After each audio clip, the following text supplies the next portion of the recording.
MS Excel 2016 के इस अध्याय में होम टैब में अलाइनमेंट ब्लॉक के अंतर्गत आज आप सीखेंगे wrap text, shrink to fit और मर्ज एंड सेंटर ऑप्शन का उपयोग करना। यहाँ पर हमने एक डेटा तैयार करके रखा है जिसके हेडिंग्स बड़े होने के कारण हमने कॉलम की विड्थ यानी चौड़ाई बढ़ा रखी है, लेकिन इनमें जो वैल्यूज हैं वो इतनी बड़ी नहीं हैं। इस कारण कॉलम में नीचे काफी जगह खाली दिखाई दे रही है। यदि हम कॉलम्स की विड्थ कम करते हैं तो इसमें जो हेडिंग लिखे हैं वो छुप जाएंगे यानी वो कट जाएंगे। अब यदि हम इन हेडिंग्स को कॉलम की चौड़ाई के हिसाब से एडजस्ट करना चाहते हैं तो उसके लिए पहले इन्हें सिलेक्ट करेंगे, फिर होम टैब के अलाइनमेंट ब्लॉक में जाकर रैप टेक्स्ट ऑप्शन पर क्लिक करेंगे। ये देखिए सभी हेडिंग कॉलम्स की विड्थ के हिसाब से एडजस्ट हो गई हैं। यदि आप चाहें तो कॉलम्स छोटा या बड़ा भी कर सकते हैं।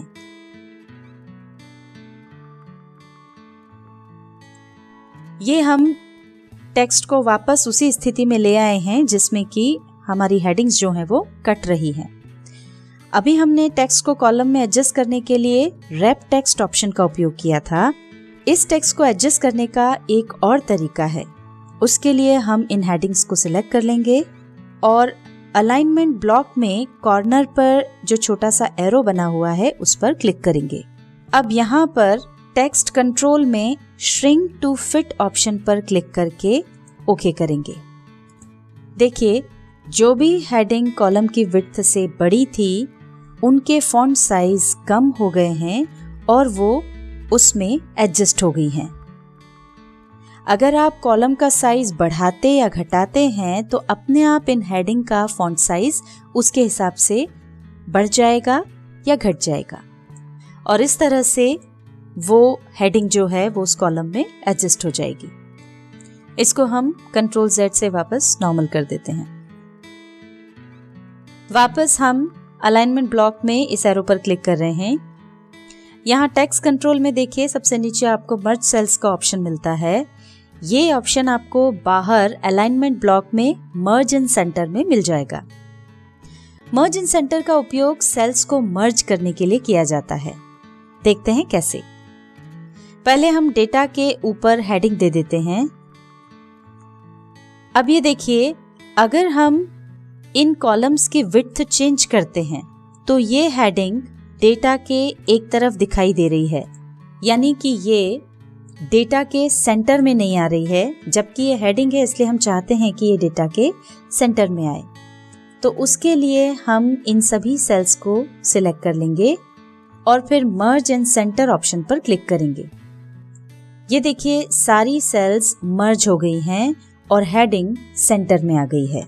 अब अगर आप किसी भी कॉलम की विड्थ कम या ज्यादा करेंगे तो भी ये हेडिंग सेंटर में ही रहेगी। कॉलम की विड्थ से इसको कोई फर्क नहीं पड़ेगा। अब अगर आपको ये सेल्स अनमर्ज करना हो तो वापस मर्ज एंड सेंटर ऑप्शन में जाकर के अनमर्ज सेल्स पर क्लिक कर दें।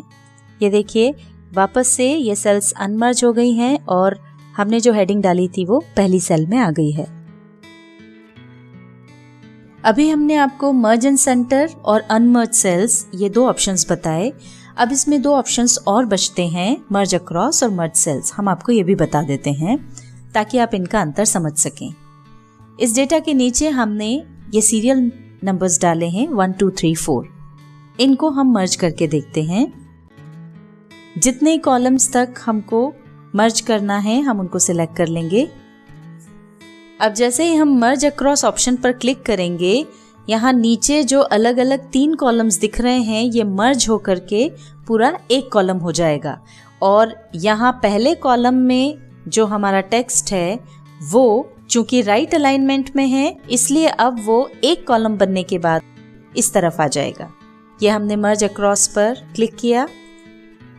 ये देखिए यहाँ से रोज तो हमारी वैसी ही हैं पर कॉलम्स जो हैं वो पूरे मर्ज हो गए हैं। 3 की बजाय अब ये पूरा एक कॉलम बन गया है और हमारा टेक्स्ट चूंकि राइट अलाइनमेंट में था इसलिए वो खसक कर अब यहाँ पर आ गया है। अब हम देखते हैं अगला ऑप्शन मर्ज सेल्स। इसके लिए हम नया टेक्स्ट ले लेते हैं। ये हमने टेक्स्ट यहाँ पर टाइप कर दिया है। अब जितना एरिया हमको मर्ज करना है वो हमने सिलेक्ट कर लिया है। अब हम चुनते हैं ऑप्शन मर्ज सेल्स। जब हम मर्ज सेल्स ऑप्शन चुनेंगे तब ये जितना भी सिलेक्टेड एरिया है इसमें 2 कॉलम्स हैं, 4 रोज हैं और सेल्स काफ़ी सारे हैं। मर्ज सेल्स करने पर ये सब के सब एक सेल में कन्वर्ट हो जाएंगे, यानी ये पूरा सिलेक्टेड एरिया जो है वो एक सेल बन जाएगा। अब इसमें हमने जो टेक्स्ट टाइप किया है वो लेफ्ट बॉटम अलाइनमेंट में है, तो जब ये सारी सेल्स एक सेल में कन्वर्ट हो जाएंगी तब भी टेक्स्ट का अलाइनमेंट वही रहेगा, लेफ्ट बॉटम अलाइनमेंट। अब हम मर्ज सेल्स ऑप्शन पर क्लिक कर रहे हैं। ये देखिए, ये पूरा की पूरा सिलेक्टेड एरिया एक सेल में कन्वर्ट हो गया है और हमारा जो टेक्स्ट है वो लेफ्ट बॉटम अलाइनमेंट में आ गया है। हम इसको वापस पुरानी स्थिति में ले आते हैं। अब हम देखते हैं कि मर्ज इन सेंटर ऑप्शन जब हम यूज करते हैं तो इसमें क्या अंतर आता है। ये देखिए, इसमें भी सारी सेल्स मिलकर के एक सेल बन गई है, पर इसमें अलाइनमेंट चेंज हो गया है। पहले जो हमारे टेक्स्ट का अलाइनमेंट था वो लेफ्ट अलाइनमेंट था, अब ये सेंटर में आ गया है और चूंकि ये बॉटम अलाइनमेंट था इसलिए ये बॉटम में है।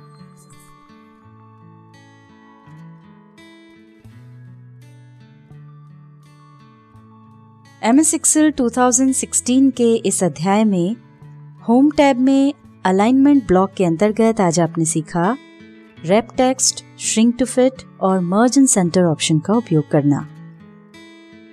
अगर आपको हमारी ये वीडियो पसंद आई हो तो इसे लाइक करें, अन्य लोगों के साथ इसे शेयर करें और नई वीडियोस की जानकारी के लिए हमारे YouTube चैनल को सब्सक्राइब करें।